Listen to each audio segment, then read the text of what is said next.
ਮੇਰੇ ਹਮੇਸ਼ਾ ਦਿਮਾਗ ਵਿੱਚ ਇਹ ਚੀਜ਼ਾਂ ਹਮੇਸ਼ਾ ਘਰ ਕਰਦੀਆਂ ਰਹੀਆਂ, ਚੱਲਦੀਆਂ ਰਹੀਆਂ ਕਿ ਖੇਤੀ ਜਿਹੜੀ ਹੈਗੀ ਇਹਦੇ ਲਈ ਸੋਚਦਾ ਰਿਹਾ ਵੀ ਇਹਨੂੰ ਕਿੱਦਾਂ ਆਪਾਂ ਪ੍ਰੋਫਿਟ ਦੇ ਵਿੱਚ ਲੈ ਕੇ ਆਈ।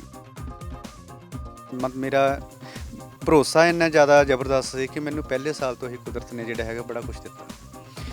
ਪਹਿਲੇ ਸੀਜ਼ਨ ਤੋਂ ਹੀ ਮੇਰਾ ਜਿਹੜਾ ਹੈਗਾ ਹੌਸਲਾ ਵੱਧਦਾ ਗਿਆ। ਕੁਆਲਿਟੀ ਉੱਤੇ ਕੰਮ ਕਰੋ, ਅਗਰ ਕੁਆਲਿਟੀ ਹੈਗੀ ਚੰਗੀ ਤਾਂ ਤੁਹਾਡੀ ਆਟੋਮੈਟਿਕਲੀ ਸਭ ਕੁਝ ਹੋ ਜਾਣਾ। ਲਾਸਟ ਉੱਤੇ ਕੈਲਕੂਲੇਸ਼ਨ ਕਰਕੇ ਦੇਖੀ ਤਾਂ 1,35,000, ਮੰਨੋਗੇ ਨਹੀਂ ਤੁਸੀਂ, 1,35,000 9 ਕਨਾਲ ਦੇ ਵਿੱਚੋਂ ਮੇਰਾ 100 ਦਿਨ ਦੀ ਇਹ ਕਮਾਈ ਸੀ।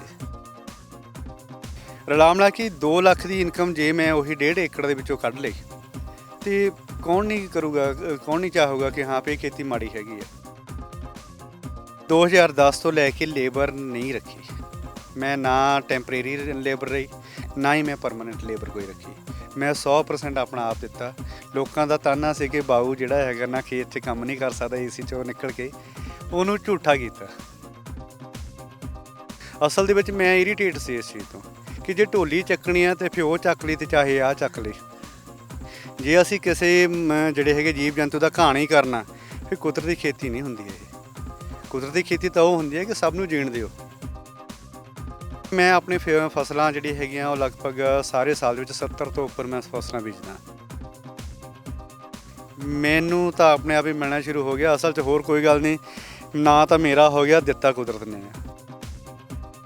ਜਦੋਂ ਅਸੀਂ ਪੁਰਾਣੀ ਪੀੜ੍ਹੀ ਨੂੰ ਅਨਪੜ੍ਹ ਜਾਂ ਘੱਟ ਪੜ੍ਹਿਆ ਮੰਨ ਕੇ ਦੁਰਕਾਰ ਦਿੰਦੇ ਹਾਂ ਨਾ, ਅਸਲ ਵਿੱਚ ਖਜ਼ਾਨੇ ਦੀ ਸਾਡੀ ਜਿਹੜੀ ਹੈ ਨਾ ਮੈਂਟਲ ਗਰੋਥ ਹੈਗੀ ਆ ਉਹ ਰੁਕ ਜਾਂਦੀ ਹੈ। ਇਹ ਅਸਲ ਦੇ ਵਿੱਚ ਮਿੱਟੀ ਸਾਡੀ ਗੁਰੂ ਆ ਤਾਂ ਅਸੀਂ ਉਹਦੇ ਸ਼ਾਗਿਰਦ ਹਾਂ। ਜੇ ਤੁਸੀਂ ਸਾਧਨਾ ਕਰੋਗੇ, ਮਿੱਟੀ ਦੀ ਸਾਧਨਾ ਕਰੋਗੇ ਤਾਂ ਮਿੱਟੀ ਤੁਹਾਨੂੰ ਬਹੁਤ ਕੁਝ ਦਿੰਦੀ ਆ। ਵਿਜ਼ਨ ਪੰਜਾਬ ਟੀਵੀ ਦੇਖ ਰਹੇ ਸਾਰੇ ਦਰਸ਼ਕਾਂ ਨੂੰ ਕਰਨਵੀਰ ਸਿੰਘ ਵੱਲੋਂ ਪਿਆਰ ਭਰੀ ਸਤਿ ਸ਼੍ਰੀ ਅਕਾਲ ਜੀ। ਲੈ ਕੇ ਹਾਜ਼ਰ ਹਾਂ ਪ੍ਰੋਗਰਾਮ ਅੰਨਦਾਤਾ ਤੇ ਅੱਜ ਮੈਂ ਹੋਇਆ ਪਿੰਡ ਢਾਹਾਂ ਜੋ ਜਲੰਧਰ ਦੇ ਨਜ਼ਦੀਕ, ਜਲੰਧਰ ਤੇ ਬੰਗਾ ਰੋਡ ਉੱਤੇ ਪੈਂਦਾ। ਬਲਜੀਤ ਸਿੰਘ ਕੰਗ ਲੰਮੇ ਅਰਸੇ ਤੋਂ ਕੁਦਰਤੀ ਖੇਤੀ ਦੇ ਨਾਲ ਜੁੜੇ ਹੋਏ ਨੇ। 2010 ਦੇ ਵਿੱਚ ਉਹਨਾਂ ਦਾ ਸਬੱਬ ਬਣਦਾ ਕਿ ਇਸ ਖੇਤੀ ਵੱਲ ਨੂੰ ਉਹਨਾਂ ਦਾ ਆਉਣਾ ਹੁੰਦਾ। 2015 ਤੋਂ ਉਹ ਵਧੀਆ ਪੱਧਰ 'ਤੇ, ਵੱਡੇ ਪੱਧਰ 'ਤੇ ਜਿਹੜੀ ਹੈ ਮਾਰਕੀਟਿੰਗ ਦਾ ਕੰਮ ਸ਼ੁਰੂ ਕਰਦੇ ਨੇ। ਖਾਸ ਤੌਰ 'ਤੇ ਉਹਦੀ ਪਹਿਚਾਣ ਬਣਦੀ ਹੈ ਨੈਚੁਰਲ ਫਾਰਮਿੰਗ ਦੇ ਵਿੱਚ ਸਬਜ਼ੀਆਂ ਦੀ ਕਾਸ਼ਤ ਨੂੰ ਲੈ ਕੇ। ਸੋ ਗੱਲ ਇਹ ਹੈ ਕਿ ਪੰਜਾਬ ਦੇ ਵਿੱਚ, ਹਿੰਦੁਸਤਾਨ ਦੇ ਵਿੱਚ, ਕਹਿ ਦੀ ਚਾਹੇ ਪੂਰੇ ਮੁਲਕ ਦੇ ਵਿੱਚ ਬਿਮਾਰੀਆਂ ਇਸ ਕਦਰ ਵੱਧ ਗਈਆਂ ਨੇ ਕਿ ਹਸਪਤਾਲਾਂ ਦੇ ਵਿੱਚ ਖੜ੍ਹਨ ਜੋਗੀ ਥਾਂ ਨਹੀਂ। ਉਹਦੀ ਵਜ੍ਹਾ ਇਹੀ ਹੈ ਕਿ ਕਿਤੇ ਨਾ ਕਿਤੇ ਜਿਹੜੀਆਂ ਜ਼ਹਿਰਾਂ ਆਪਾਂ ਖੇਤਾਂ ਦੇ ਵਿੱਚ ਪਾਉਂਦੇ ਹਾਂ, ਤੁਹਾਡਾ ਅੰਨ ਪਾਣੀ ਹੈ ਜਿਹੜਾ ਉਹ ਜ਼ਹਿਰਾਂ ਨਾਲ ਇੰਨਾ ਭਰ ਗਿਆ ਕਿ ਉਹ ਬਿਮਾਰੀਆਂ ਦੇ ਰੂਪ ਵਿੱਚ ਤੁਹਾਡੇ ਤੱਕ ਪਹੁੰਚ ਗਿਆ। ਸੋ ਕਾਫੀ ਫਾਰਮਰਾਂ ਦੇ ਵੱਲੋਂ ਇਸ ਦੀ ਸ਼ੁਰੂਆਤ ਕੀਤੀ ਗਈ, ਜਿਨ੍ਹਾਂ ਦੇ ਵਿੱਚੋਂ ਇੱਕ ਨਾਮ ਬਲਜੀਤ ਸਿੰਘ ਕੰਗ ਉਹਨਾਂ ਦਾ ਵੀ ਹੈ। ਸੋ ਖਾਸ ਤੌਰ ਉੱਤੇ ਪੰਜਾਬ ਦੇ ਵਿੱਚ ਜੇਕਰ ਗੱਲ ਕਰੀਏ ਤਾਂ ਕਈ ਕਿਸਾਨ ਕੁਦਰਤੀ ਖੇਤੀ ਤਾਂ ਕਰਦੇ ਨੇ, ਬਟ ਕਿਤੇ ਨਾ ਕਿਤੇ ਉਹਨਾਂ ਨੂੰ ਕਮੀ ਪੇਸ਼ੀ ਆਉਂਦੀ ਹੈ ਉਹਨਾਂ ਦੀ ਮਾਰਕੀਟਿੰਗ ਨੂੰ ਲੈ ਕੇ ਕਿ ਉਹ ਮਾਰਕੀਟਿੰਗ ਨਹੀਂ ਕਰ ਪਾਉਂਦੇ। ਬਹੁਤ ਸਾਰੇ ਕਿਸਾਨਾਂ ਦੀ ਇਹੀ ਸ਼ਿਕਾਇਤ ਹੁੰਦੀ ਹੈ ਕਿ ਅਸੀਂ ਉਗਾ ਤਾਂ ਲੈਂਦੇ ਹਾਂ ਪਰ ਸਾਥੋਂ ਉਹ ਫਸਲ ਦਾ ਸਹੀ ਮੁੱਲ ਨਹੀਂ ਮਿਲਦਾ। ਸੋ ਉਹਨਾਂ ਕਿਸਾਨ ਕਿਸ ਤਰੀਕੇ ਦੇ ਨਾਲ ਮਾਰਕੀਟਿੰਗ ਕਰਨ ਉਸ ਸੰਬੰਧੀ ਗੱਲਾਂ ਬਾਤਾਂ ਕਰਾਂਗੇ। ਸਭ ਤੋਂ ਪਹਿਲਾਂ ਬਲਜੀਤ ਜੀ ਉਹਨਾਂ ਦਾ ਸਵਾਗਤ ਕਰ ਲੈਂਦੇ ਪ੍ਰੋਗਰਾਮ ਅੰਨਦਾਤਾ ਵਿੱਚ। ਕੰਗ ਸਾਹਿਬ ਪਿਆਰ ਭਰੀ ਸਤਿ ਸ਼੍ਰੀ ਅਕਾਲ ਜੀ ਤੇ ਸਵਾਗਤ ਕਰਦੇ ਹਾਂ ਪ੍ਰੋਗਰਾਮ ਅੰਨਦਾਤਾ ਵਿੱਚ। ਤੁਹਾਡਾ ਵੀ ਬਹੁਤ ਬਹੁਤ ਜਿਹੜਾ ਹੈਗਾ ਸਵਾਗਤ ਹੈ ਜੀ ਵਿਜ਼ਨ ਪੰਜਾਬ ਦਾ। ਤੇ ਕੰਗ ਸਾਹਿਬ ਵੀ ਜਿਵੇਂ ਆਪਾਂ ਗੱਲਬਾਤ ਕਰ ਰਹੇ ਸੀਗੇ, ਤੁਸੀਂ ਕੁਦਰਤੀ ਖੇਤੀ ਨਾਲ ਲੰਮੇ ਅਰਸੇ ਤੋਂ ਜੁੜੇ ਹੋਏ ਹੋ। 2010 ਦੇ ਵਿੱਚ ਸਬੱਬ ਬਣਦਾ, ਫਿਰ ਅੱਗੇ ਤੋਂ ਅੱਗੇ ਚੱਲ ਕਹਿ ਦਈਏ ਬੰਦਾ ਸਟੈਪ ਬਾਏ ਸਟੈਪ ਅੱਗੇ ਵੱਧਦਾ ਜਾਂਦਾ। ਅਤੇ ਅੱਜ ਦੇ ਸਮੇਂ ਦੇ ਵਿੱਚ ਕਾਫੀ ਜ਼ਿਆਦਾ ਟਰੈਂਡ ਵੀ ਜਿਹੜਾ ਉਹ ਕੁਦਰਤੀ ਖੇਤੀ, ਔਰਗੈਨਿਕ ਖੇਤੀ ਦਾ ਚੱਲ ਗਿਆ। ਅਤੇ ਪਰ ਇਹਦੀਆਂ ਪਰਿਭਾਸ਼ਾਵਾਂ ਵੀ ਹਰੇਕ ਲਈ ਅੱਡ ਅੱਡ ਨੇ। ਵੀ ਕੋਈ ਕਹਿ ਦਿੰਦਾ ਜੀ ਮਿਸਾਲ 'ਚ ਔਰਗੈਨਿਕ ਮਤਲਬ ਕੱਲ੍ਹ ਲਗਾਈ ਹੈ, ਉਹ ਕਹਿ ਦਿੰਦੇ ਜੀ ਅਸੀਂ ਔਰਗੈਨਿਕ ਖੇਤੀ ਕਰਦੇ ਹਾਂ, ਹੈ ਨਾ। ਅਤੇ ਪਰ ਸਾਰਾ ਚਲੋ ਇਹ ਛੱਡੋ, ਇਹਦੇ ਨਾਲ ਵੱਡੀ ਸਮੱਸਿਆ ਜਿਹੜੀ ਹੁੰਦੀ ਆ ਉਹ ਉਹਦੀ ਮਾਰਕੀਟਿੰਗ ਨੂੰ ਲੈ ਕੇ ਹੁੰਦੀ ਆ। ਅਤੇ ਇਹਦੇ ਬਾਰੇ ਮੇਰਾ ਸੀਗਾ ਅੱਜ ਵੀ ਤੁਹਾਡੇ ਨਾਲ ਗੱਲਬਾਤ ਕਰੀਏ ਵੀ ਜਿਹੜੇ ਕਿਸਾਨ ਨੇ ਜੋ ਕੁਦਰਤੀ ਖੇਤੀ ਕਰਦੇ ਨੇ ਉਹ ਮਾਰਕੀਟਿੰਗ ਕਿੱਦਾਂ ਕਰਨ ਅਤੇ ਨਾਲ ਦੀ ਨਾਲ ਇਸ ਖੇਤੀ ਨੂੰ ਲਾਹੇਵੰਦ ਕਿੱਦਾਂ ਬਣਾਇਆ ਜਾ ਸਕਦਾ। ਸਭ ਤੋਂ ਪਹਿਲਾਂ ਮੈਂ ਚਾਹੂੰਗਾ ਵੀ ਤੁਸੀਂ ਆਪਣੇ ਬਾਰੇ ਸਾਨੂੰ ਦੱਸੋ ਵੀ ਇਹ ਔਰਗੈਨਿਕ ਖੇਤੀ ਦੇ ਵੱਲ ਤੁਹਾਡਾ ਆਉਣ ਦਾ ਸਬੱਬ ਕਿੱਦਾਂ ਬਣਿਆ। ਦੇਖੋ ਜੀ, ਮੈਂ 2005 'ਚ ਆਪਣਾ ਇੱਕ ਬਿਜ਼ਨਸ ਸਟਾਰਟ ਕੀਤਾ ਸੀ ਰੈਸਟੋਰੈਂਟ ਦਾ। ਅਤੇ ਮੇਰੀ ਜਿਹੜੀ ਹੈਗੀ ਆ ਕਸਟਮਰ ਦੇ ਵਿੱਚੋਂ ਮੈਂ ਔਨ ਰੋਡ ਕੀਤਾ ਸੀ ਹਾਈਵੇ 'ਤੇ, ਅਤੇ ਮੇਰੇ ਜ਼ਿਆਦਾਤਰ ਜਿਹੜੇ ਕਸਟਮਰ ਹੈਗੇ ਸੀ ਉਹ ਪੇਂਡੂ ਤਬਕੇ ਦੇ ਵਿੱਚੋਂ ਹੀ ਆਉਂਦੇ ਸੀ। ਅਤੇ ਕੁਛ ਮੇਰਾ ਵੀ ਪਿਛੋਕੜ ਜਿਹੜਾ ਹੈਗਾ ਖੇਤੀ ਦੇ ਨਾਲ ਰਿਲੇਟਡ ਹੋਣ ਕਰਕੇ ਇੱਕ ਹਮੇਸ਼ਾ ਇੱਕ ਕਿਉਰਿਓਸਿਟੀ ਰਹਿੰਦੀ ਸੀ ਕਿ ਹਾਂ ਵੀ ਇਹਨਾਂ ਬਾਰੇ ਸਮਝਿਆ ਜਾਵੇ, ਕੀ ਦਿੱਕਤਾਂ ਹੈਗੀਆਂ ਕੀ ਨਹੀਂ ਹੈਗੀ। ਕਿਉਂਕਿ ਇੱਕ ਲੰਮੇ ਅਰਸੇ ਤੋਂ ਖੁਦ ਖੇਤੀ ਵਾਲੇ ਪਰਿਵਾਰ ਦੇ ਨਾਲ ਮੈਂ ਸੰਬੰਧਿਤ ਹੋਣ ਕਰਕੇ ਕਦੇ ਵੀ ਆਪਣਾ ਇਹ ਤੋਂ ਮੈਂ ਪਿੱਛਾ ਨਹੀਂ ਛੁਡਾ ਸਕਿਆ। ਮੇਰੇ ਹਮੇਸ਼ਾ ਦਿਮਾਗ ਵਿੱਚ ਇਹ ਚੀਜ਼ਾਂ ਹਮੇਸ਼ਾ ਘਰ ਕਰਦੀਆਂ ਰਹੀਆਂ, ਚੱਲਦੀਆਂ ਰਹੀਆਂ ਕਿ ਖੇਤੀ ਜਿਹੜੀ ਹੈਗੀ ਇਹਦੇ ਲਈ ਸੋਚਦਾ ਰਿਹਾ ਵੀ ਇਹਨੂੰ ਕਿੱਦਾਂ ਆਪਾਂ ਪ੍ਰੋਫਿਟ ਦੇ ਵਿੱਚ ਲੈ ਕੇ ਆਈਏ। ਤੇ ਜਦੋਂ ਮੈਂ ਰੈਸਟੋਰੈਂਟ ਦੇ ਬਿਜ਼ਨਸ ਵਿੱਚ ਆ ਗਿਆ ਤੇ ਕੈਲਕੂਲੇਸ਼ਨ ਦਾ ਡੈਫੀਨੇਟਲੀ ਆ, ਕੋਈ ਵੀ ਬਿਜ਼ਨਸ ਆ ਉਹਦੇ ਵਿੱਚ ਕੈਲਕੂਲੇਸ਼ਨ ਹੋਣੀ ਤੁਹਾਡੀ ਜ਼ਰੂਰੀ ਆ, ਤਾਂ ਹੀ ਬਿਜ਼ਨਸ ਦੀ ਸਕਸੈਸ ਬਣਦੀ ਹੈਗੀ ਆ। ਤੇ ਕੁਝ ਸਬੱਬ ਇਹੋ ਜਿਹੇ ਬਣੇ ਹੈਗੇ ਕਿ ਜਦੋਂ ਰਿਸੈਸ਼ਨ ਆਇਆ ਦੁਨੀਆ ਦੇ ਵਿੱਚ ਤਾਂ ਬਹੁਤ ਸਾਰੇ ਲੋਕਾਂ ਨਾਲ ਜਿਹੜਾ ਹੈਗਾ ਮਤਲਬ ਤਰ੍ਹਾਂ ਤਰ੍ਹਾਂ ਦੇ ਬਿਜ਼ਨਸ ਬੰਦ ਹੋਏ ਆ ਤੇ ਉਹਨਾਂ ਦਾ ਅਸਰ ਖੇਤੀ ਸੈਕਟਰ ਤੇ ਵੀ ਪਿਆ। ਬਹੁਤ ਸਾਰੇ ਲੋਕ ਜਿਹੜੇ ਹੈਗੇ ਆ ਖੇਤੀ ਨਾਲ ਰਿਲੇਟਡ ਹੈਗੇ ਸੀ, ਉਹ ਵੀ ਹੌਲੀ ਹੌਲੀ ਆਪਣੀ ਜਿਹੜੇ ਹੈਗੇ ਆ ਵਾਪਸ ਜਿਹੜੇ ਹੈਗੇ ਆ ਕੰਮ ਜੌਬ ਕਰਦੇ ਹੀ ਖੇਤੀ 'ਚ ਦੁਬਾਰਾ ਵਾਪਸ ਆਉਣੇ ਸ਼ੁਰੂ ਹੋ ਗਏ। ਫਿਰ ਗੱਲ ਚੱਲੀ ਕਿ ਜਿਹੜੀ ਹੈਗੀ ਆ ਨਿੱਤ ਦਾ ਜਿਹੜੀ ਹੈਗੀ ਆ ਕਿ ਨਾਰਮਲ ਲੋਕਾਂ ਨੇ ਪਹਿਲਾਂ ਸਰਕਾਰੀ ਲਿਮਟਾਂ ਜਿਹੜੀਆਂ ਚੱਕੀਆਂ ਸੀ ਖੇਤੀ ਦੇ ਉੱਤੇ, ਉਹਨਾਂ ਦਾ ਲਿਮਟ ਜਿਹੜੀ ਹੁੰਦੀ ਸੀ 2-2.5 ਲੱਖ 3 ਲੱਖ ਦੇ ਵਿੱਚ ਜ਼ਿਆਦਾਤਰ ਫਾਰਮਰ ਜਿਹੜੇ ਹੈਗੇ ਆ ਸਮੇਟ ਲੈਂਦੇ ਸੀ। ਤੇ ਲੋਕਾਂ ਨੂੰ ਇੱਕ ਕਰਜ਼ਾ ਚੁੱਕਣ ਤੇ ਔਰ ਉਹਦਾ ਵਾਪਸੀ ਕਰਨ ਦੇ ਲਈ ਬੜੇ ਲੋਕ ਸਜਗ ਰਹਿੰਦੇ ਸੀ ਵੀ ਜੇ ਕਰਜ਼ਾ ਲਿਆ ਤਾਂ ਜਲਦੀ ਤੋਂ ਜਲਦੀ ਵਾਪਸ ਕੀਤਾ ਜਾਵੇ। ਪਰ ਜਿਸ ਤਰ੍ਹਾਂ ਹੌਲੀ ਹੌਲੀ ਸਰਕਾਰ ਨੇ ਲਿਮਟਾਂ ਵਧਾਈਆਂ, 2 ਵਾਲੀ 5, 5 ਵਾਲੀ 10, ਜਿੱਦਾਂ ਜਿੱਦਾਂ ਅੱਗੇ ਵਧੀ ਗਈਆਂ ਲੋਕਾਂ ਸਿਰ ਕਰਜ਼ੇ ਦੀ ਪੰਡ ਵੱਡੀ ਹੁੰਦੀ ਗਈ ਤੇ ਲੋਕਾਂ ਦੇ ਉੱਤੇ ਸਖਤੀ ਨਾ ਹੋਣ ਕਰਕੇ ਬੈਂਕਾਂ ਦੀ ਲੋਕਾਂ ਨੇ ਆਪਣੀ ਲਿਮਟ ਨੂੰ ਘੁਮਾਉਣ ਦਾ ਇੱਕ ਸਬੱਬ ਬਣਾਉਣਾ ਸ਼ੁਰੂ ਕਰ ਦਿੱਤਾ।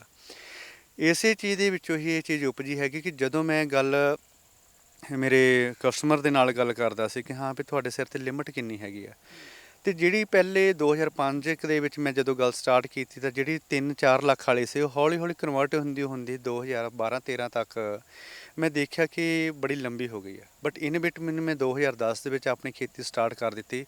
ਲੋਕਾਂ ਨੂੰ ਨਹੀਂ ਦੱਸਿਆ ਕਿ ਮੈਂ ਆਰਗੈਨਿਕ ਸਟਾਰਟ ਕੀਤੀ ਹੈ। ਮੈਨੂੰ ਆਰਗੈਨਿਕ ਦੀ ਐਕਚੁਅਲੀ ਪਰਿਭਾਸ਼ਾ ਵੀ ਨਹੀਂ ਸੀ ਪਤਾ। ਮੈਂ ਸਿਰਫ ਇਹ ਚੀਜ਼ ਦੇਖੀ ਕਿ ਲੋਕ ਜਿਹੜੇ ਕੈਮੀਕਲ ਪਾਉਂਦੇ ਆ ਜਾਂ ਜਿਹੜੇ ਹੈਗੇ ਖਾਦਾਂ ਪਾਉਂਦੇ ਹੈਗੇ ਆ, ਸਿਰਫ ਇਹ ਸੀ ਕਿ ਜੇ ਕੁਦਰਤ ਦੀ ਕੋਈ ਨੇਮ ਹੈਗਾ ਜਾਂ ਕਹਿੰਦੇ ਜ਼ਿਆਦਾਤਰ ਇਹ ਕਹਿੰਦੇ ਸੀ ਕਿ ਹਾਂ ਕਿ ਪੁਰਾਣੇ ਲੋਕਾਂ ਦੀਆਂ ਖੁਰਾਕਾਂ ਬੜੀਆਂ ਚੰਗੀਆਂ ਸੀ, ਸਿਹਤਮੰਦ ਲੋਕ ਰਹਿੰਦੇ ਸੀ, ਬਿਮਾਰੀਆਂ ਨਹੀਂ ਸੀ ਲੱਗਦੀਆਂ। ਮੈਂ ਉਹਨੂੰ ਹੀ ਐਕਸਪਲੋਰ ਕਰਨ ਵਾਸਤੇ ਦੁਬਾਰਾ ਇਸ ਖੇਤੀ ਵਿੱਚ ਆਇਆ। ਮੈਨੂੰ ਉਸ ਵੇਲੇ ਤੱਕ ਕੋਈ ਨਹੀਂ ਪਤਾ ਕਿ ਕੁਦਰਤੀ ਖੇਤੀ ਕੀ ਹੁੰਦੀ ਹੈ ਜਾਂ ਆਰਗੈਨਿਕ ਦੀ ਕੋਈ ਪਰਿਭਾਸ਼ਾ ਹੁੰਦੀ ਹੈ। ਆਰਗੈਨਿਕ ਬਾਰੇ ਹੀ ਨਹੀਂ ਸੀ ਪਤਾ। ਮੈਨੂੰ ਕੋਈ ਝਿਜਕ ਨਹੀਂ ਹੈਗੀ ਇਹ ਦੱਸਣ ਦੀ ਕਿ ਆਰਗੈਨਿਕ ਦਾ ਮੇਰੇ ਲਈ ਨਵਾਂ ਨਾਂ ਸੀ ਇਹ। ਬਟ ਮੈਂ ਸਟਾਰਟ ਕਰ ਦਿੱਤੀ ਕਿ ਬਿਨਾਂ ਰੇਹ ਸਪਰੇ ਤੋਂ ਆਪਾਂ ਕੰਮ ਕਰਕੇ ਦੇਖਣਾ।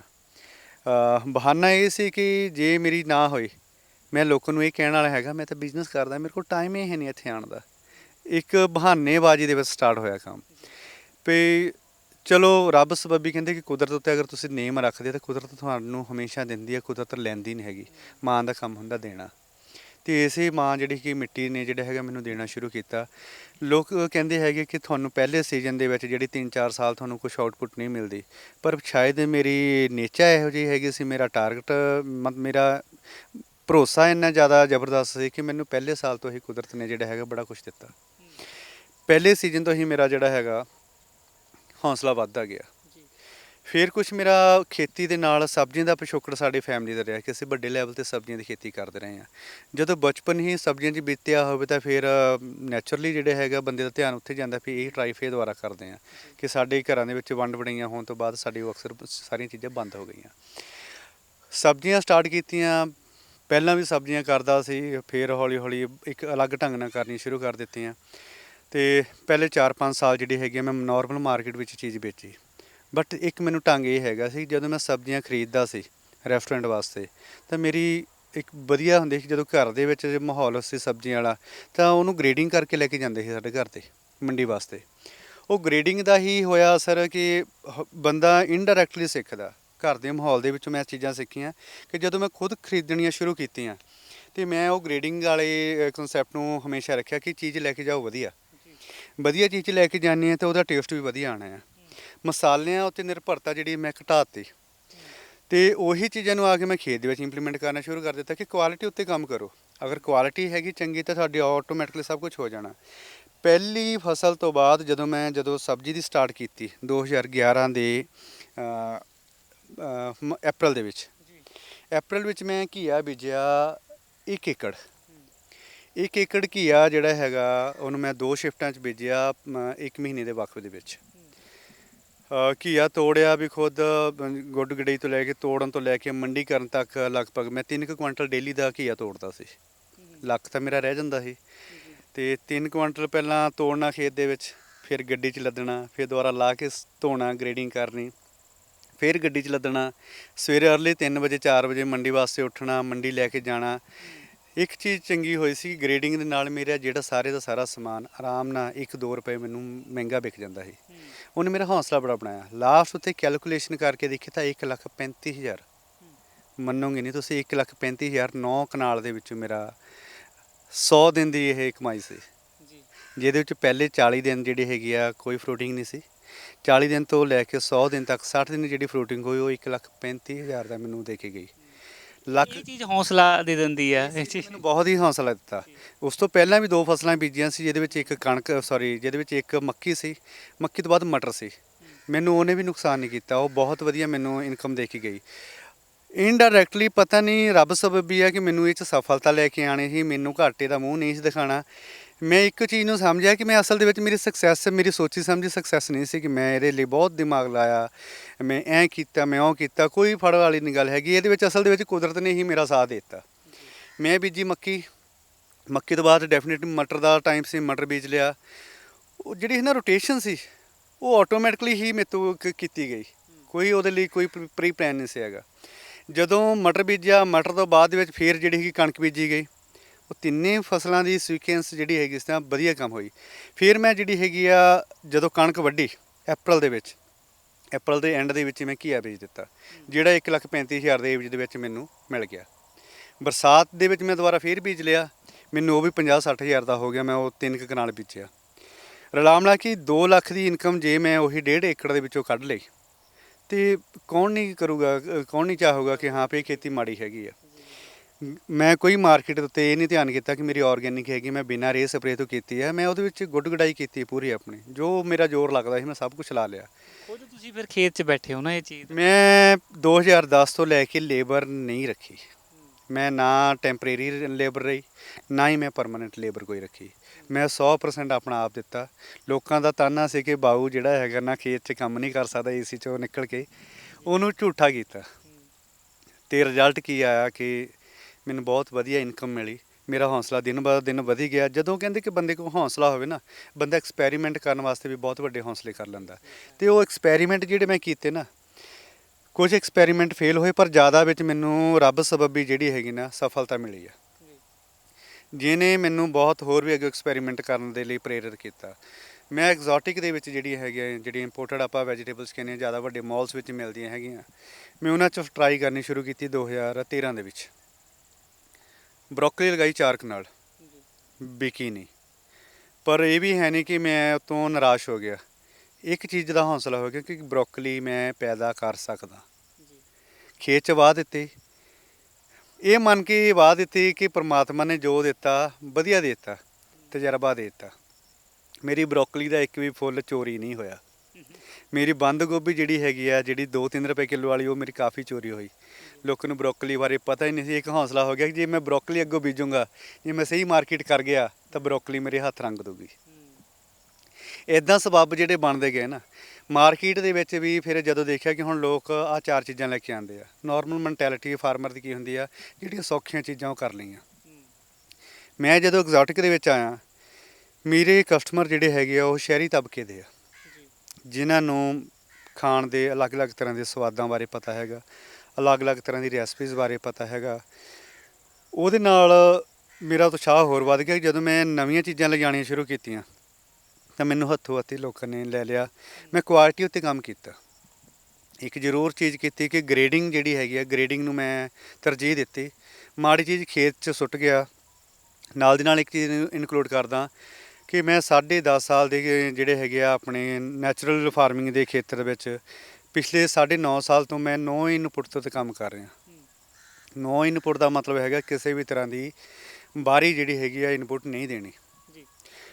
ਜਦੋਂ ਮੈਂ ਆਪਣੀ ਇਸ ਖੇਤੀ ਦੇ ਵਿੱਚ ਦੁਬਾਰਾ ਮੈਂ ਕਿਹਾ ਵੀ ਮੈਂ ਕੁਛ ਨਹੀਂ ਪਾਉਣਾ। ਅਸਲ ਵਿੱਚ ਸਟੋਰੀ ਇੱਥੋਂ ਸਟਾਰਟ ਹੋਈ ਸੀ ਜਦੋਂ ਮੈਂ ਸਿੱਖਿਆ ਪਹਿਲੀ ਵਾਰ ਵੀ ਖੇਤ ਦੇ ਵਿੱਚ ਜਿਹੜੀ ਹੈਗੀ ਨਾ ਪਾਥੀਆਂ ਦੇ ਪਾਣੀ ਦੀ ਸਪਰੇਅ ਕਰਨੀ ਪੈਂਦੀ ਆ, ਲੱਸੀ ਦੀ ਸਪਰੇਅ ਕਰਨੀ ਪੈਂਦੀ ਆ, ਅੱਕ ਧਤੂਰੇ ਦੀ ਕਰਨੀ ਪੈਂਦੀ ਆ। ਅਤੇ ਮੈਨੂੰ ਪਸੰਦ ਨਹੀਂ ਚੀਜ਼ ਆਈ। ਇਹ ਨਹੀਂ ਸੀ ਕਿ ਮੈਨੂੰ ਬਹੁਤ ਨੌਲੇਜ ਜ਼ਿਆਦਾ ਸੀ ਕਿ ਹਾਂ ਵੀ ਇਹ ਤੋਂ ਬਿਨਾਂ ਹੋ ਜਾਂਦੀ ਆ।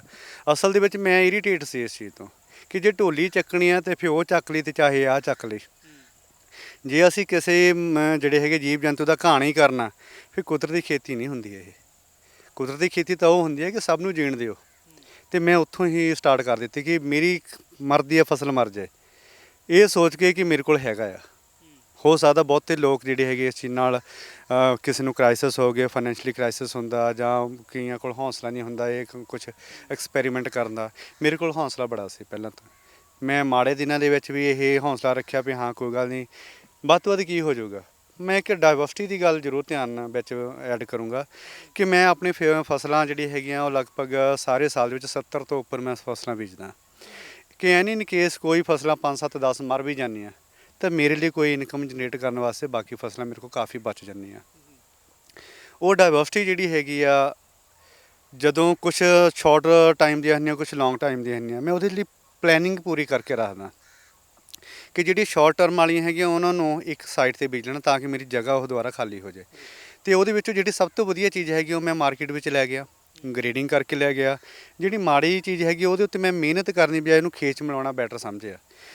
ਜਦੋਂ ਅਸੀਂ ਬਾਰ-ਬਾਰ ਰੂਟ ਜ਼ੋਨ ਦੇ ਹਿਸਾਬ ਨਾਲ ਫਸਲਾਂ ਦੀ ਬਿਜਾਈ ਕਰਦੇ ਹਾਂ ਤਾਂ ਹਰ ਇੱਕ ਫਸਲ ਦੇ ਆਪਣੇ ਤਰ੍ਹਾਂ ਦੇ ਨਿਊਟਰੀਐਂਟ ਜਿਹੜੇ ਹੈਗੇ ਉਹ ਸਮਰੱਥਾ ਉਹਦੇ ਨੇ ਇਕੱਠੇ ਕੀਤੇ ਹੁੰਦੇ ਆ।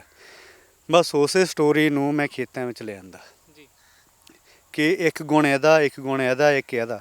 ਇੱਦਾਂ ਜਦੋਂ ਗੁਣਾਂ ਦਾ ਭੰਡਾਰ ਹੋ ਗਿਆ ਨਾ, ਮੈਨੂੰ ਤਾਂ ਆਪਣੇ ਆਪ ਹੀ ਮਿਲਣਾ ਸ਼ੁਰੂ ਹੋ ਗਿਆ। ਅਸਲ 'ਚ ਹੋਰ ਕੋਈ ਗੱਲ ਨਹੀਂ, ਨਾ ਤਾਂ ਮੇਰਾ ਹੋ ਗਿਆ, ਦਿੱਤਾ ਕੁਦਰਤ ਨੇ ਆ। ਕੁਦਰਤ ਨੇ ਇੱਕ ਨੇਮ ਆਪਣੇ ਆਪ ਉਹਨੇ ਸਰਕਲ ਦੇ ਵਿੱਚ ਚੱਲੀ ਜਾਂਦਾ ਕਿ ਮੈਂ ਜਿਹੜੀ ਹੈਗੀ ਨਾ ਗੱਲ, ਆਪਾਂ ਪੈਸਟ ਦੀ ਗੱਲ ਕੀਤੀ ਵਿੱਚ ਕਿ ਪੈਸਟ ਮੈਨੇਜਮੈਂਟ ਕਰਨੀ ਹੈਗੀ ਆ। ਅਸਲ ਦੇ ਵਿੱਚ ਹੁਣ ਆਪਾਂ ਕਹਿੰਦੇ ਹਾਂ ਕਿ ਇਹ ਕੁਦਰਤੀ ਖੇਤੀ ਕਰਦੇ ਹਾਂ। ਜਦੋਂ ਅਸੀਂ ਪਿੱਛੇ ਝਾਤ ਮਾਰਦੇ ਕਿ ਹਾਂ ਵੀ ਸਾਡੇ ਵਡੇਰੇ ਜਿਹੜੇ ਹੈਗੇ ਆ ਉਹ ਜਿਹੜੇ ਹੈਗੇ ਕੁਦਰਤੀ ਖੇਤੀ ਕਰਦੇ ਸੀ, ਤਾਂ ਉਸ ਵੇਲੇ ਤਾਂ ਕੁਦਰਤ ਦੇ ਵਿੱਚ ਕੋਈ ਕੈਮੀਕਲ ਪੈਸਟੀਸਾਈਡ ਤਾਂ ਹੁੰਦਾ ਹੀ ਨਹੀਂ ਸੀ। ਉਸ ਵੇਲੇ ਉਹ ਕਿੱਦਾਂ ਹੁੰਦੇ ਸੀ ਅਸਲ ਵਿੱਚ। ਫਿਰ ਮੈਂ ਥੋੜ੍ਹਾ ਘੋਖ ਮਾਰੇ ਪਿੱਛੇ ਵੀ ਜਿਹੜੇ ਸਾਡੇ ਬਜ਼ੁਰਗ ਸੀ ਨਾ ਉਹ ਵਿਰਲੀ ਚੀਜ਼ ਬੀਜਦੇ ਸੀ। ਮੈਂ ਆਪਣੀ ਖੇਤੀ ਦਾ ਢੰਗ ਉਹ ਵਿਰਲੇ ਪੁਣੇ 'ਤੇ ਲਿਆਂਦਾ ਕਿ ਹਰ ਇੱਕ ਪੌਦੇ ਨੂੰ ਰੂਟ ਜ਼ੋਨ ਦੇ ਹਿਸਾਬ ਨਾਲ ਉਹਨੂੰ ਪ੍ਰੋਪਰ ਜਗ੍ਹਾ ਹੋਣੀ ਚਾਹੀਦੀ ਆ। ਹੁਣ ਆਪਾਂ ਇੱਕ ਦੂਜੇ ਦੇ ਵਿੱਚ ਫਸ ਕੇ ਗੱਲ ਕਰੀਏ, ਆਪਾਂ ਗੱਲ ਕਰਦੇ ਸ਼ਾਇਦ ਤੁਸੀਂ ਵੀ ਰਿਲੈਕਸ ਨਹੀਂ ਹੈਗੀ ਅਤੇ ਮੈਂ ਵੀ ਰਿਲੈਕਸ ਹੈ ਨਹੀਂ। ਅਗਰ ਆਪਾਂ 10 ਜਣੇ ਬੰਦੇ ਫਸ ਜਾਈਏ ਤਾਂ ਘਮੜਾਸ ਪੈ ਜਾਊਗਾ ਜੀ। ਆਪਾਂ ਇੱਕ ਦੂਜੇ ਨਾਲ ਰਿਲੈਕਸ ਤਾਂ ਨਹੀਂ ਹੋ ਪਾਵਾਂਗੇ। ਜੇ ਹੁਣ ਤੁਸੀਂ ਮੇਰੇ ਤੋਂ ਦੂਰ ਖੜੇ ਆ, ਆਪਾਂ ਇੱਥੇ ਦੋਨੋਂ, ਤੁਸੀਂ ਵੀ, ਤੁਹਾਨੂੰ ਵੀ ਸਾਹ ਵਧੀਆ, ਮੈਨੂੰ ਵੀ ਸਾਹ ਵਧੀਆ, ਤੁਹਾਡੀ ਵੀ ਜ਼ਰੂਰਤ ਪੂਰੀ, ਮੇਰੀ ਵੀ ਜ਼ਰੂਰਤ ਪੂਰੀ। ਅਸੀਂ ਬੂਟਿਆਂ 'ਚ ਕੰਪੀਟੀਸ਼ਨ ਕੱਲ੍ਹ ਹੀ ਕਰਵਾਉਂਦੇ ਹਾਂ।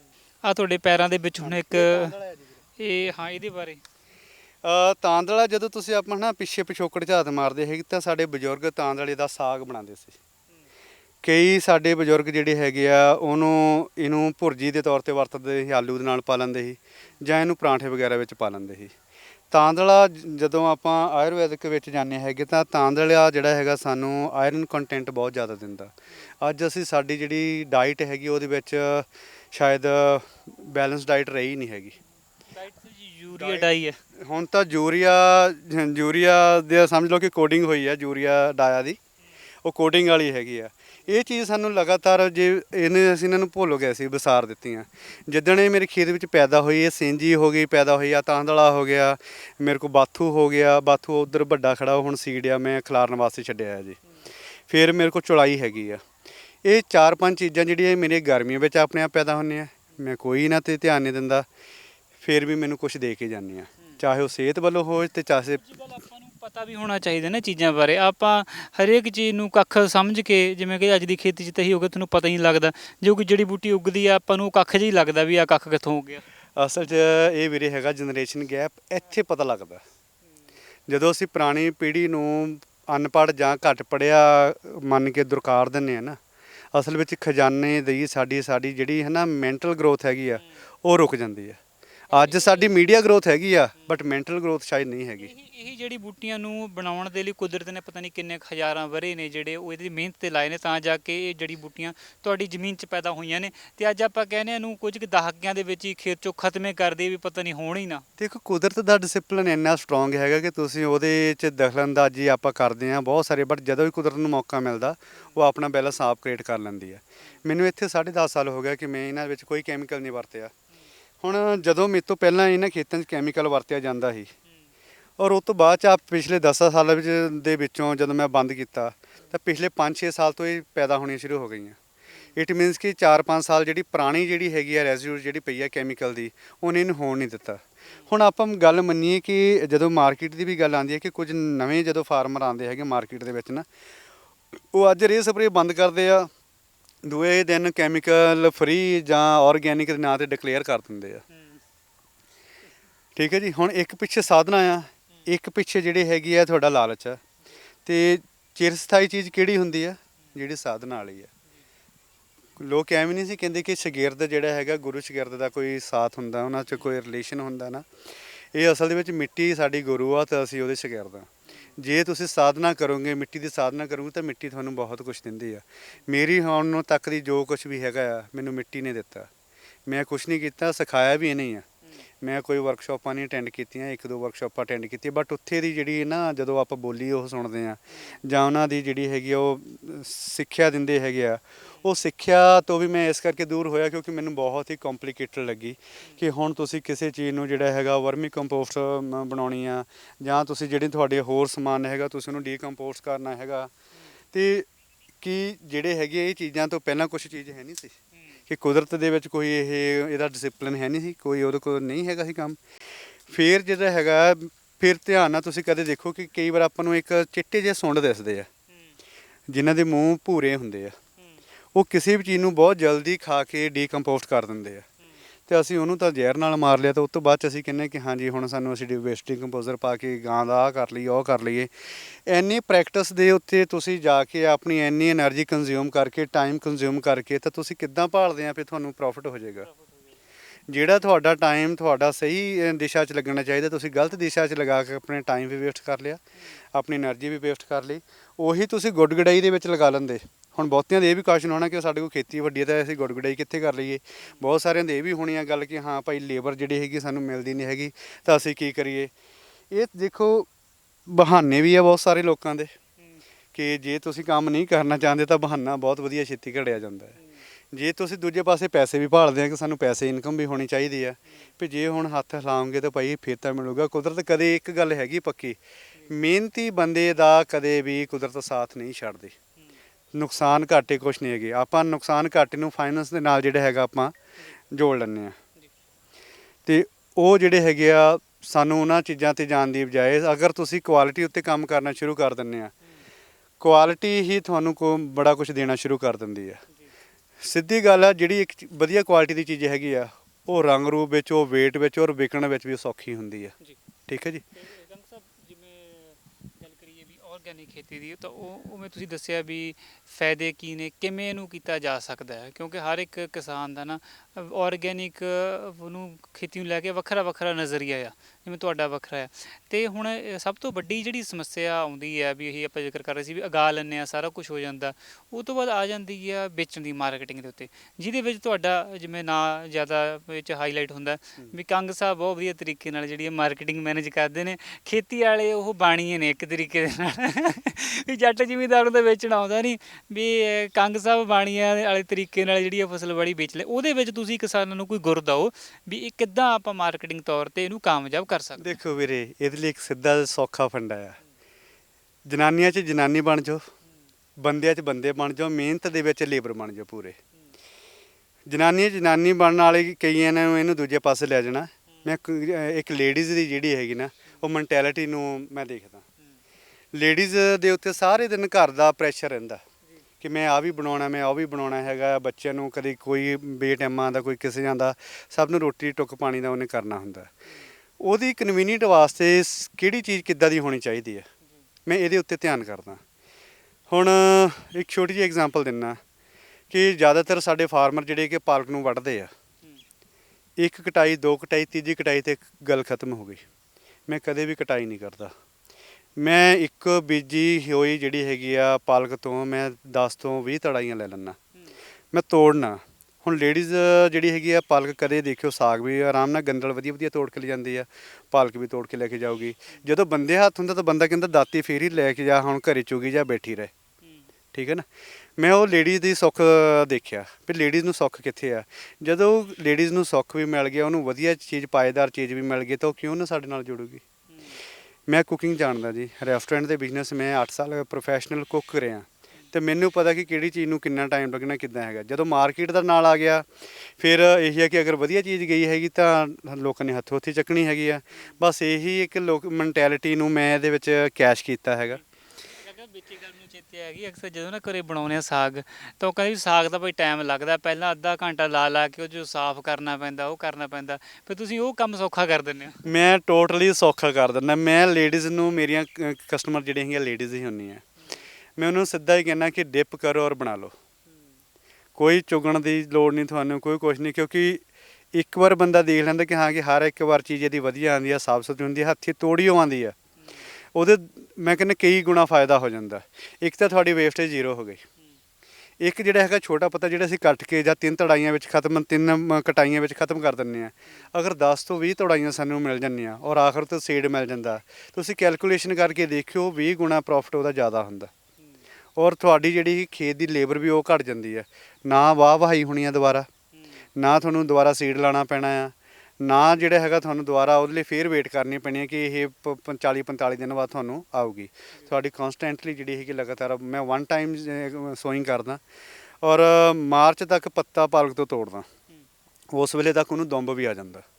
ਹੁਣ ਇੰਨੇ ਲੰਬੇ ਵਕਫੇ ਦੇ ਵਿੱਚ ਕਿੰਨੀਆਂ ਤੜਾਈਆਂ 20 ਹੋ ਜਾਂਦੀਆਂ, ਤੜਾਈਆਂ ਤੋਂ 20 ਤੜਾਈਆਂ ਦੇ ਵਿੱਚ ਅਗਰ ਸਾਡੀ ਵੇਸਟ ਕੋਈ ਨਹੀਂ ਗਈ, ਸਾਡੀਆਂ ਲੇਡੀਜ਼ ਕਸਟਮਰ ਖੁਸ਼ ਹੈਗੀਆਂ ਆ, ਉਹਨਾਂ ਨੂੰ ਸਭ ਕੁਝ ਮਿਲ ਗਿਆ, ਅਤੇ ਹੋਰ ਕੀ ਚਾਹੀਦਾ। ਸਾਨੂੰ ਪੈਸਾ ਮਿਲ ਗਿਆ, ਉਹਨਾਂ ਨੂੰ ਸੁੱਖ ਮਿਲ ਗਿਆ, ਜਿਹੜਾ ਹੈਗਾ ਸਾਨੂੰ 1 ਟਾਈਮ ਇਨਵੈਸਟਮੈਂਟ ਜਿਹੜੀ ਕੀਤੀ ਆ ਉਹਦੇ ਨਾਲ ਲੌਂਗ ਟਾਈਮ ਵਾਸਤੇ ਰਿਜ਼ਲਟ ਮਿਲ ਗਏ, ਤਾਂ ਹੋਰ ਚਾਹੀਦਾ ਕੀ ਆ। ਅਸਲ ਦੇ ਵਿੱਚ ਇਹ ਸਾਰੀ ਕੁਛ ਨਹੀਂ, ਬ੍ਰੇਨ ਗੇਮ ਹੈਗੀ ਹੈ।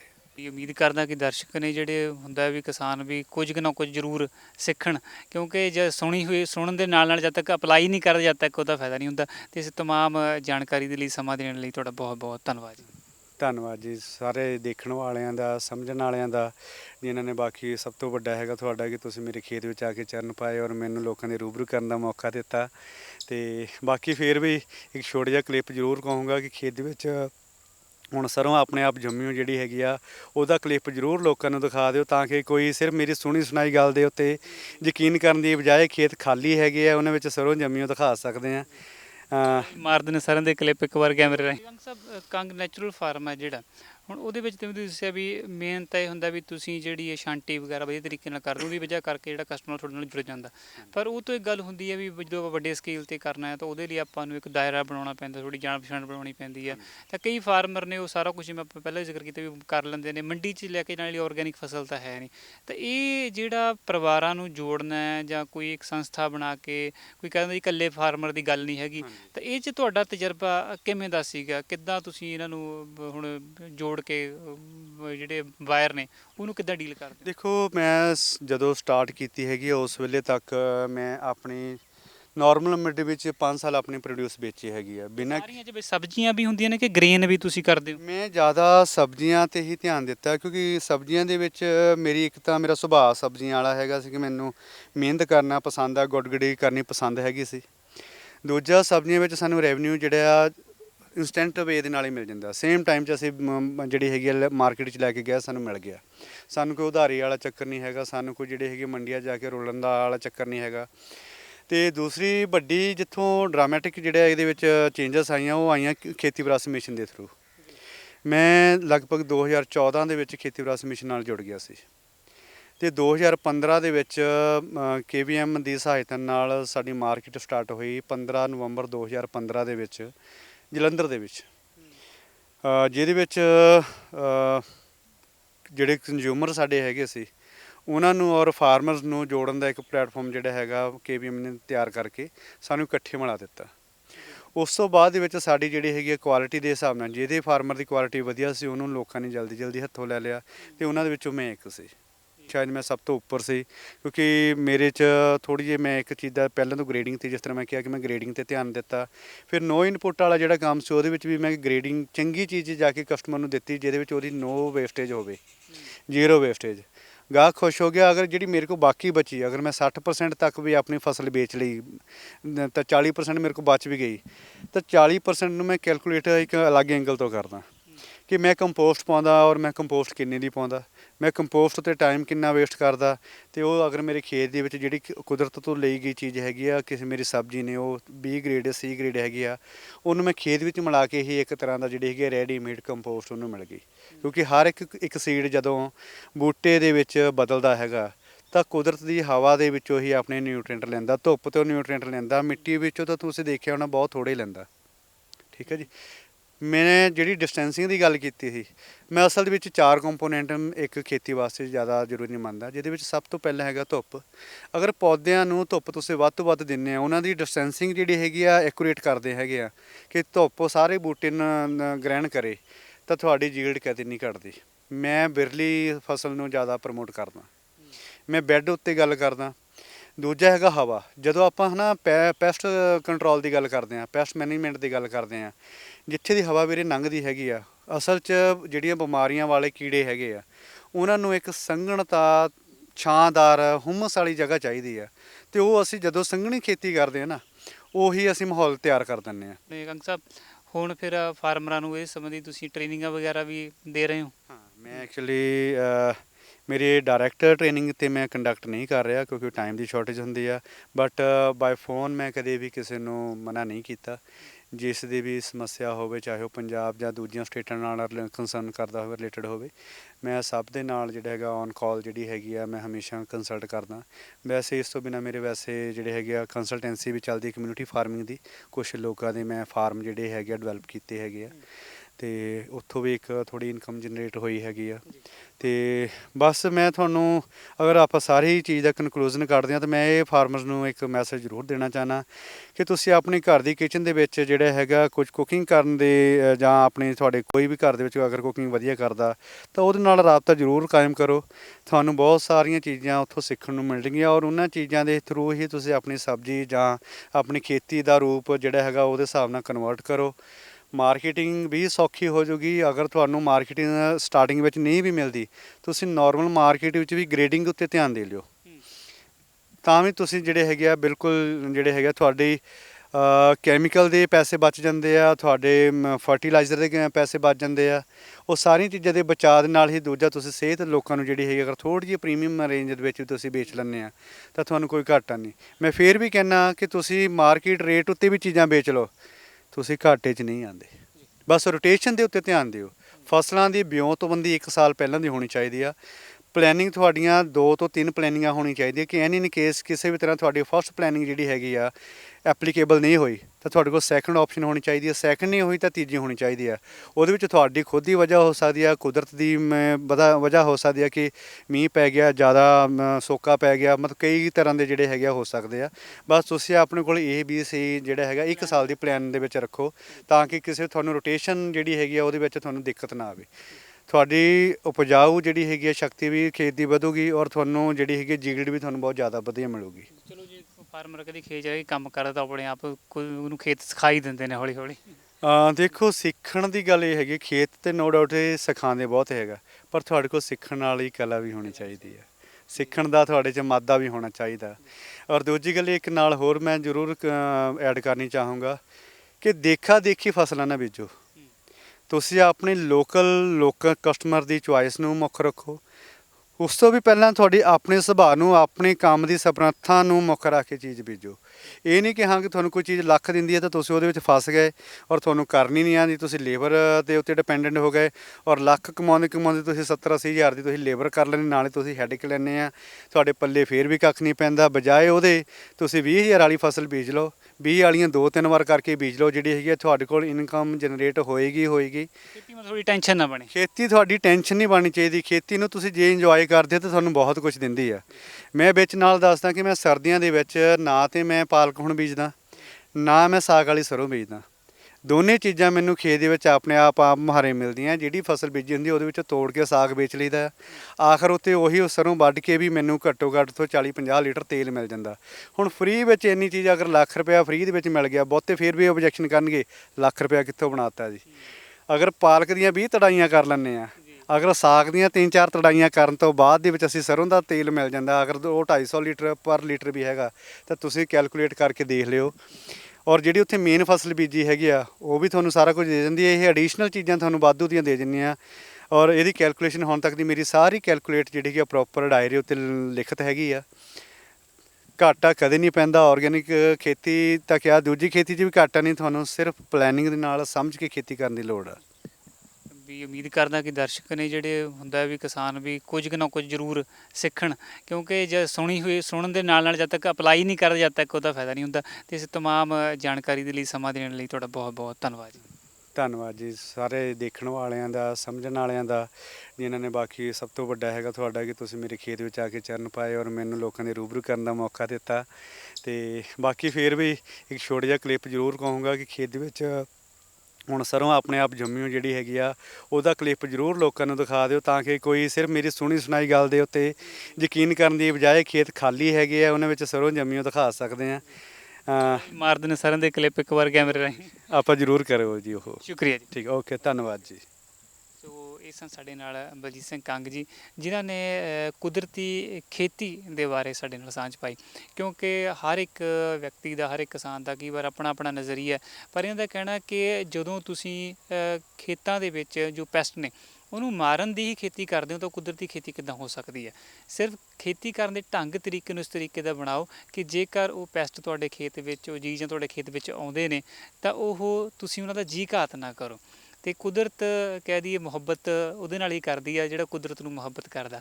ਜੇਕਰ ਤੁਸੀਂ ਖੇਤ ਦੇ ਵਿੱਚ ਸਹੀ ਤਰੀਕੇ ਨਾਲ ਮੈਨੇਜਮੈਂਟ ਦੇ ਨਾਲ ਖੇਤੀ ਕਰੋਗੇ ਤਾਂ ਕਦੇ ਵੀ ਜਿਹੜਾ ਫੇਲ ਨਹੀਂ ਹੋ ਸਕਦੇ। ਸੋ ਉਮੀਦ ਕਰਦਾ ਕਿ ਦਰਸ਼ਕਾਂ ਦੇ ਲਈ, ਕਿਸਾਨ ਭਰਾਵਾਂ ਦੇ ਲਈ ਜਾਣਕਾਰੀ ਹੈ ਜਿਹੜੀ ਕਾਫੀ ਜ਼ਿਆਦਾ ਲਾਹੇਵੰਦ ਸਿੱਧ ਹੋਵੇਗੀ। ਸੋ ਇਸੇ ਤਰ੍ਹਾਂ ਇੱਕ ਨਵੇਂ ਅੰਦਾਤਾ ਪ੍ਰੋਗਰਾਮ ਦੇ ਵਿੱਚ ਇੱਕ ਹੋਰ ਸਫਲ ਕਿਸਾਨ ਦੇ ਨਾਲ ਤੁਹਾਡੀ ਮੁਲਾਕਾਤ ਕਰਾਵਾਂਗੇ।